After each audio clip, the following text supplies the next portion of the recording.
easy to save money when you bundle your auto policy with home, condo, or renters. You'll earn a multi-policy discount. Easy to bundle, easy to save. Visit Progressive.com for more information. Along with Michelle Smallman, Courtney Cronin in for Chris Canty today. Evan Cohen with you on one of the most absurd days in sports history that we have ever been a part of, that Bill Belichick is not a first ballot Hall of Famer. Good morning, Smalls. Good morning, Courtney. Morning. Good morning, Evan. I know that this is a particularly upsetting day for you. I couldn't even get the word out because you're breathing so heavily. Courtney, you can't see this because you are on remote today. Evan is the Arnold meme right now. He's got his hand in such a tight fist. I got to loosen up a little bit. I got to get ready to go here. Is there a vein going out of your forehead right now? I got to get ready to go. Courtney, did you see this? He unzipped his jacket and he's wearing a Bill Belichick t-shirt. I see it. And it's the same miserable photo of Belichick, and underneath it's a variety of emotions. Cheerful, hysterical, excited, intrigued, angry, eager, confused. He does not change. He is steady in his misery. Happily miserable, as you say, right? As Julian Edelman would say. It's the Patriot way. Happily miserable. And I don't think that Bill Belichick is happily miserable this morning. I'm sure he's just straight miserable because he probably feels like he's deserving of being a first ballot Hall of Famer. You don't say. Yes. Ladies and gentlemen, it is utterly inexplicable and despicable that Bill Belichick is not in the Hall of Fame. Absolutely absurd that he did not get the required number of votes to get into the Hall of Fame. I don't know what the reasoning may be. I don't know if these writers are just miserable humans that want to now take it out on this man.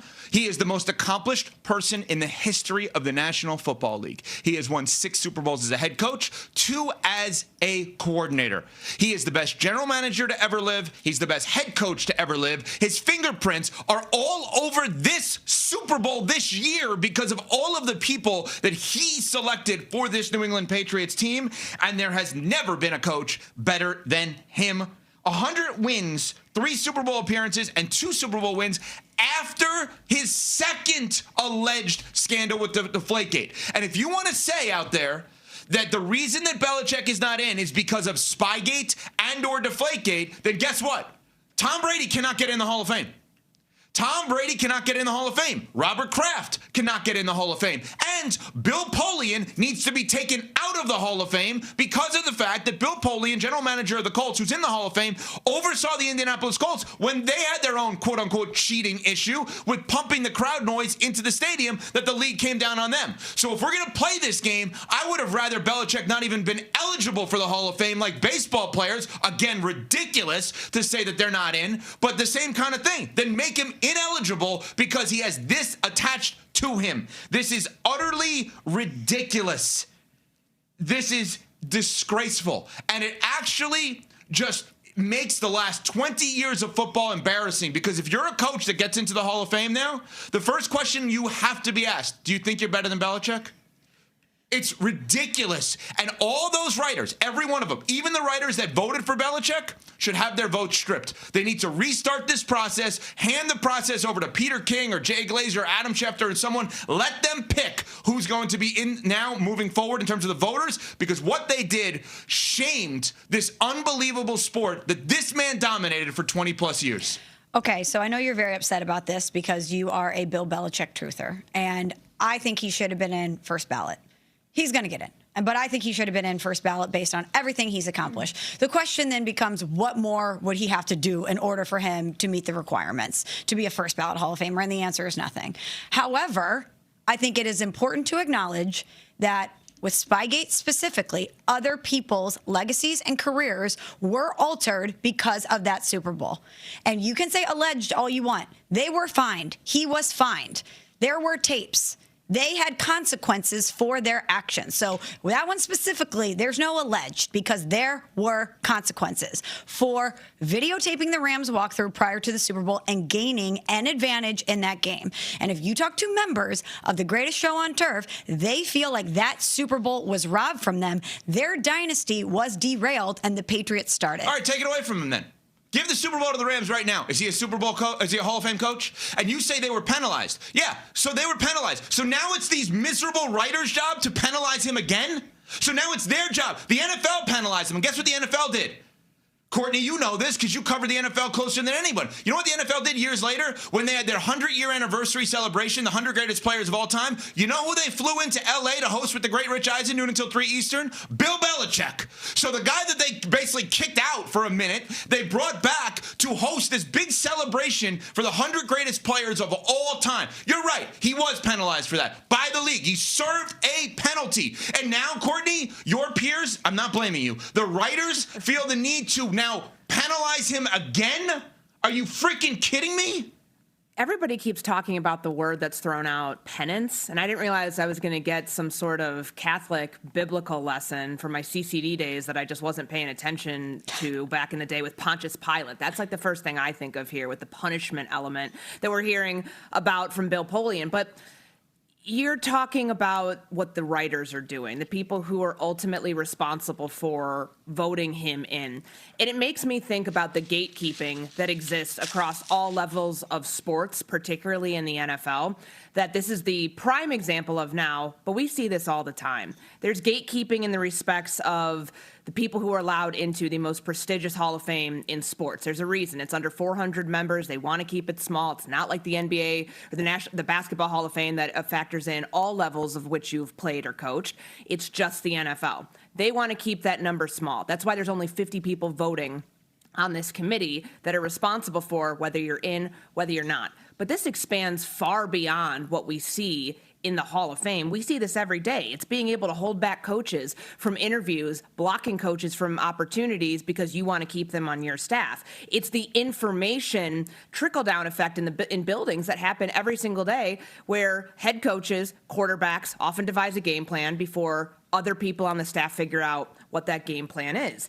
It's figuring out who can talk to the quarterback on a daily basis versus who's not allowed to speak to the quarterback. It's coaching searches. Bill Polian being somebody that has been revered by a lot of front offices, a lot of ownership groups, as determining which coaches go where, which general managers get hired places. This is a symptom of a far bigger issue in football. It just happens to be so magnified because of the name that is now being kept out of the Hall of Fame for another year. He'll get in 2027, but that's not even the point here. The point is you have a certain group of people that have been dictating the rules about prestige in this league for a very long time. And now it's coming to the forefront where we can point out the flaws in that system and hope that there will be actual change. But you're never going to get change without transparency. And for whatever reason, the NFL, from the Pro Bowl selections that we've been talking about for the last 24, 48 hours to the Hall of Fame selection that is not happening in 2026. This is what it is. Like, the gatekeeping part of the NFL is a huge issue, and it's not going away anytime soon because the league doesn't want it to. It's ridiculous. And you're pointing out that we don't know who didn't vote for Belichick. And by the way, to Smalls' point, I understand it's personal for you, especially because of the St. Louis ties. I understand that. But here's my issue. Why didn't we know about this going in? It's only if that was going to be a hurdle, it should have been known you need to vote him in despite of what we deem to be not okay, which would be the Spygate aspect of things. We only hear about that in justification after the fact because these dopey writers were outed in essence. If you want, Mark McGwire, arguably your favorite baseball player of all time, is not in the Hall of Fame. Why? Because we know they factor in the ridiculous steroid stuff as to why they don't get in. And he should be in. But we don't know that going in here. So they've made it up as they go along. They also are telling you one other thing. They're telling you that the Patriots dynasty, they actually underachieved. Because imagine if they could play for a Hall of Fame coach, what they could have done. Imagine the last 20 years if they played for somebody as good as Tony Dungy. Oh, my God. Maybe they could have won more. That Belichick, this non-Hall of Fame coach for the last 20 years, actually held them back. Because if they had the opportunity to play for one of the greats, a Hall of Famer out there, then maybe Tom Brady would have more than 6 rings in New England. But he had to settle for playing for this bridge coach named Belichick. Or is he lucky that he was paired with an owner like Robert Kraft and a quarterback like Tom Brady? What's his winning percentage without Brady? I believe it's .451. That's lower than Jeff Fisher, who's .512. And I know, obviously, this is so extreme what I'm doing because Bill Belichick and Tom Brady achieved this together. But you're saying they would have been better off without him. You're making this huge argument. I'm just saying that there are consequences to your actions. And served them. Clearly, some of those writers want the cheating that Bill Belichick participated in that altered other players and organizations' legacies to be a part of the story, because that's what this is. The Hall of Fame tells the story of football. He's going to get in, but they want it to be a part of his legacy, that he is not a first ballot Hall of Famer because of actions that he participated in that were nefarious, that had consequences towards other people in a negative way. So they're taking Polian out? I'm curious. Are they taking Polian out? He's going to get in, Evan. No, but are they taking not a him first out? ballot Hall Are of they Famer. taking Polian out? They can't do that. They can't take Hall of Famers out. Courtney, do they not have an alleged cheating thing in Indianapolis with the pumping the crowd noise in? Of course they do. So are we taking them out? Evan, they don't do that. They don't take murderers out of the Hall of Fame, so they're not going to take somebody like that out. Come on. But this is the problem. He should have been in first ballot. Of course he should. He should have been in. But I also understand the argument that this should be attached to him in history because it affected a lot of people. It affected a lot of legacies, Evan. And I know that you don't want to factor that in at all, but there are a lot of people that feel wronged by what they did and by his actions in particular. That's right. Give the Rams the Super Bowl. Take it away from them. Give it to them.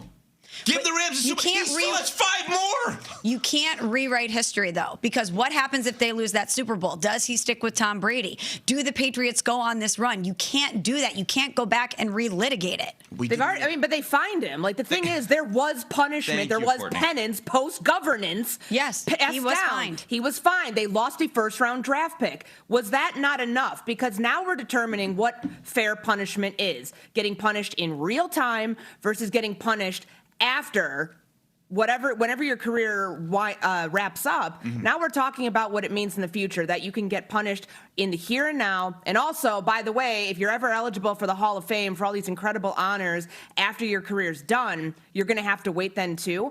What we really need here is a set of guidelines. Why is this the hardest thing to litigate? That we have a set of criteria that is public, that we get to figure out how somebody becomes a candidate for the Hall of Fame versus how they're not, and also like what